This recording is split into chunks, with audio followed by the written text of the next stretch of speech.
A group of students rushed to hospital this morning after their journey to a geography field trip took a wrong turn. Cleopatra Murphy was at the scene on Baha Boulevard, where what was supposed to be a fun day almost ended in tragedy.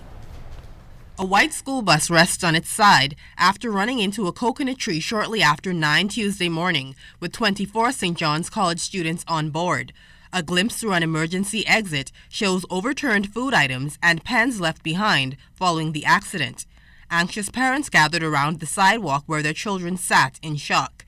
LINDSAY Thompson, whose 17-year-old son William Knowles was loaded onto an ambulance, says she was at work when he called about the terrifying ordeal. You know, the worst nightmare, you're at work and you get the call, you know, that something's happened and you just drop everything and you come here. But I can see the response has been overwhelming, to say the least.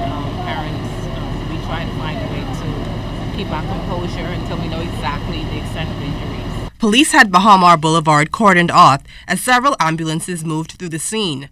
Officer in charge of the traffic department, Superintendent Craig STUBBS, was on the scene. The driver said he was traveling on a school trip. He felt a bit discomfort. He decided to turn around and make his way back to school. As a result, he noted that he was collided with a tree that caused the bus to overturn. We have counted some 24 students. The passengers along with the driver, 25. They were all assisted with IEMS personnel and transported to seek further medical attention at the Students not taken by ambulance were transported by bus to hospital.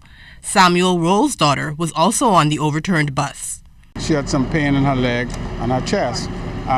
They examined her, put in an ambulance. They have 2 boys in the ambulance now. Once one of the guys had a little slash on his head, but I guess at the end of the day, it'll be all right. Just a little gush and go from there.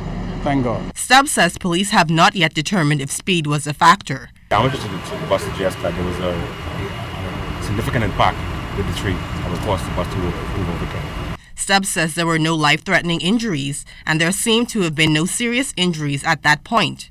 Police are continuing their investigation. Cleopatra Murphy, SATNS Network News.